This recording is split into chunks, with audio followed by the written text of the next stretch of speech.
Hello and welcome. My name is Anna Markowitz and I'm the creator of Digital Art Junkie, and today I'm going to show you guys how to use the Studio Oil brush set. I got my start as an artist through oil painting, and so I know a lot about this subject, and when I was making these paintbrushes, I really wanted them to act like how real oil paints act, and also to be used in the order of how I would construct a real oil painting. So these are kind of in order, give or take a few brushes, of how you should be using them, with wet brushes first, then medium dry brushes, and then your dry and texture brushes on top. First order of business is inserting your paper textures.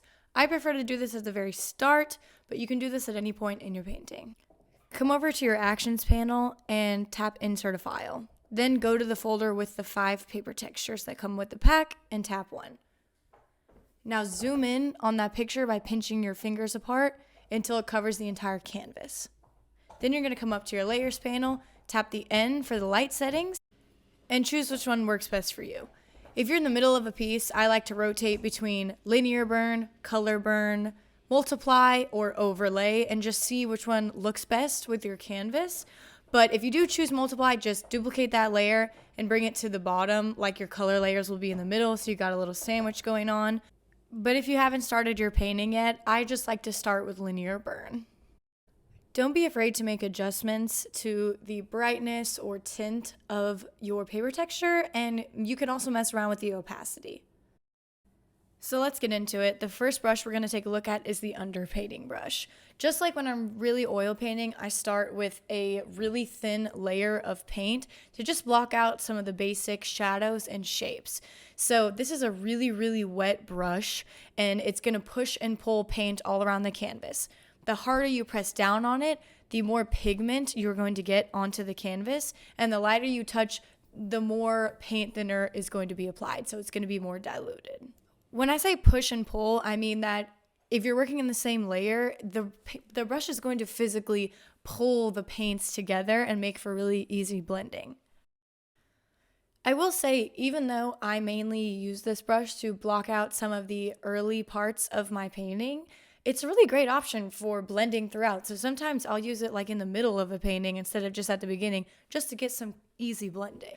Now we're going to take a look at our liners, starting with the wet liner. This is a very flowy brush that is pretty pressure sensitive and gives you a very painterly feel while still being super clean. And when I say like a painterly feel, I'm talking about these little brush strokes that you can see on the outside of the outline.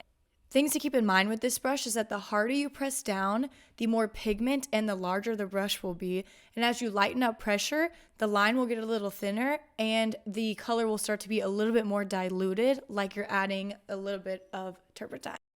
Next, we have the speckled liner. Don't press down too hard on this brush. If you press down too hard, I mean, it's up to you if this is the look you're going for, but this is not really how I designed it. You're going to get these weird little streaks on the outside that look kind of like just too much of a pattern. And it's supposed to be a little bit more abstract. So medium to light pressure, and you'll start to really see that streaky texture that has little flecks of paint lining the outside. Next, we have our abstract liner. I really wanted to include some abstract brushes in here for different kinds of oil painters. This brush has a really cool effect where it kind of like is spraying paint along one side of it in these interesting shapes. And it's a little bit pressure sensitive, so the harder you press down, the line will get a little bit thicker, and the lighter you press down, the thinner it will be. Next is the Oil Basics brush. I put this one near the top because, in my opinion, it's the most versatile brush in the pack. This brush works as a wet brush and then also as a texture brush. It's pressure sensitive, so the harder you press down, the more pigment you're going to have on the screen, and the lighter you press down, the more diluted it will be and the more texture will show through. This brush is super flowy, so you can get a really clean look from it, but you can also get a messier look by just slowing down your brush stroke. You can also see some different effects when you like run the brush along the canvas for a while versus using like short, rough strokes. So I definitely recommend playing around with this one. So if your underpainting is the first step in your process, then the wet brushes are going to be the second. You can also just start off with these right off the bat if you want to. So the flat brush, like the other wet brushes, are pressure sensitive. So the harder you press down, the more pigment is going to be on the screen. And the lighter you press down, the more wet it's going to be, the more paint thinner is going to be added to the canvas. The wetness of these brushes means that you can really push and pull paint all across the canvas and really mold the paint together to make for super beautiful and easy blending. And to me, that's what makes them so realistic. Look what happens when I add this yellow on top of these shades of blue-green. It's actually pulling those shades of green in and blending in and mixing with that yellow to create a whole new color. The round brush works in the exact same way as the wet flat brush. It's just a different shape for different parts of your canvas that you want to use, and it's totally up to personal preference. But same deal, the harder you press down, the more pigment you'll have. The lighter you press down, the more paint thinner will be added to the screen. A lighter touch also means a softer, more blended look. Next is the wet bristle. So this is going to have a much more streaky look than the other two, but it's still going to have those same like flowy blending capabilities. So again, harder you press down, more pigment you'll get. Lighter you press down, the more translucent, diluted, and wet it will get. So the next set of brushes are going to be the medium dry brushes, and these are going to have the most pigment out of any of the brushes in the pack. So starting with the medium dry flat brush, these brushes are going to be a little bit flowy, but as you lighten up pressure, they're going to start to get drier, and that's where you're going to start to see that texture. So the harder you press down, the more wet it will be, and the lighter you touch, the drier it will get. So next is going to be the medium dry round brush. Now this brush has a lot more pigment than the other brushes, and the only difference you're going to see with pressure is that the harder you press down, the less texture it's going to have. And as you lighten up your touch, you're going to start to see those more streaky sides. You'll find that your experience with the medium dry bristle brush is very similar to the other ones, with the exception of this one has a much more streaky appearance. Now, the harder you press down on this brush, the bigger it'll get and the less texture will shine through. And the lighter you touch, the more you're going to start to see that streakiness, and it's also going to thin up the line. Okay, so now we have our dry brushes and our accent brushes, and these are what we're going to stack on top of our wet and medium dry brushes to really give that nice painterly texture. This is the dry round brush. So this brush is going to start off round and then finish with a bit more streakiness than some of the other round brushes. Lightening up the pressure of your pencil is what's going to give you that nice painterly texture. So here I'm pressing down hard at the beginning of the line and lightening up pressure towards the end. Again, I think these brushes work best when they are stacked on top of other more smooth pigments, and that's when you really start to see that texture shine through. The next brush is our dry flat brush. This is a similar brush. When you press down harder, you'll get more pigment and less texture, and as you lighten up that touch, that's when you'll start to see that streakiness, that rough, dry, painted look. Next is the dry bristle brush. This one works very similar to the medium dry bristle brush. When you press down hard, it's going to make the line a lot bigger, a lot more opaque. And as you lighten up that touch, that's when you're going to start to see that really, really streaky texture shine through. The streaky round brush is one of our two accent brushes, and this is going to give you that classic paint stroke look. When using this brush, the harder you press down, the larger the line is going to be, but it's still going to maintain that streakiness. But as you press down lightly, you'll get a more tapered look with some more streakiness showing through. Next is the streaked accent brush. This is just a smaller accent brush that I like to use for detail work, and I find that it works best in quick, short strokes. So our next little section is our glazes. So the way these work is by creating a really thin and translucent layer of color where you're still going to be able to see what is underneath it. So essentially like tinting your painting. These brushes are meant to be used with a very light touch. So the lighter you touch, the more translucent it will be, and the harder you press down, the more opaque it'll be, but there's going to be a little bit less control. So I definitely recommend a light touch just to create a really even colored look.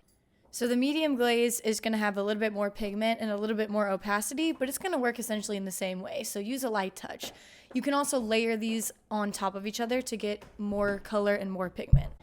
Lastly is the rough glaze. Now this is a rounder brush, so I like to do it in circular motions. And it's also better for detail work because it's a little bit smaller. But again, use a light touch throughout and you will get that tint over work that already exists. Great for shadows, great for highlights. Next up is our abstract brushes, starting with the Abstract 1 brush. these are going to have some really cool looks to them, really streaky, really interesting.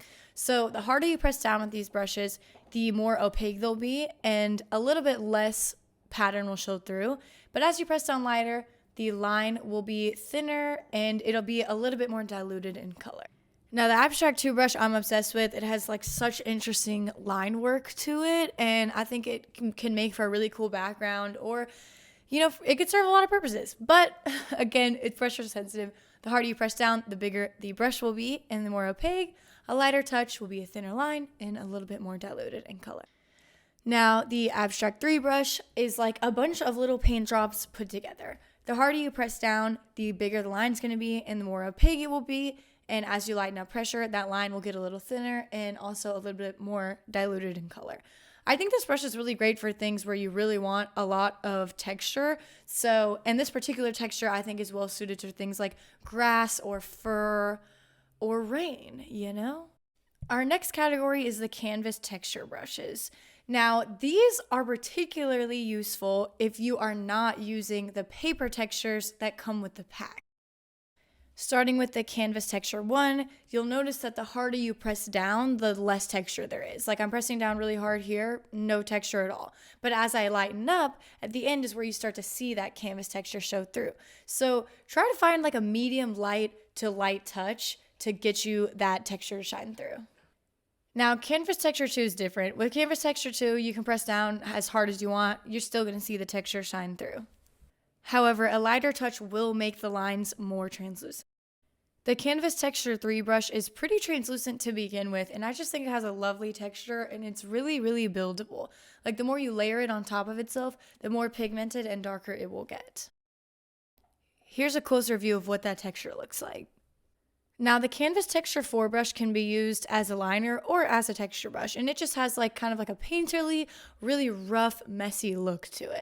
Lightening up the pressure on this brush is going to give you a thinner and more translucent line, and pressing down harder will give you a thicker and more opaque line. Now the paint thinner brush is a must-have. This is like a non-brush brush, and it's mainly used just for blending and pushing and pulling colors together. For example, let's say you had a few colors like this that were placed on your screen and you wanted to blend these together in a painterly effect. You're going to take that brush and you're just going to run your brush in circles, back and forth, however you want to get the desired effect. And as you can see, it's just going to merge the colors together. It's not going to fully blend them like your smudge tool, but it's going to bleed them together just enough to look painted. Next, we got our Grainy Blended brush. Start by moving your brush in really light circles using a very light touch and gradually increase pressure based on how much pigment you want to add. So the harder you press down, the more pigment is going to be added, and you're just going to get this soft, bled, grained look. All right, last up is our texture brushes. Starting with our blotch texture, this one makes for a really interesting background. The harder you press down, the more opaque the color is going to be, and also the bigger the little blotches will be, and the lighter you press down, the more translucent, and the smaller they will be. Finally, we have the Diluted Splatter brush. This is one of my favorites. This is like my favorite little detail to add. And this one, I will say, does not work like a stamp. You have to have some sort of movement. If you just tap it on the screen, nothing's going to happen. So move your brush back and forth. The harder you press down, the more translucent the dots are going to be and the bigger they're going to be. Thank you so much for watching, and thank you so much for your order. You are amazing. I hope you love these brushes. Do not hesitate to ask me any questions that you have, and post your artwork and tag at digital.art.junkie in it for a 15% off coupon.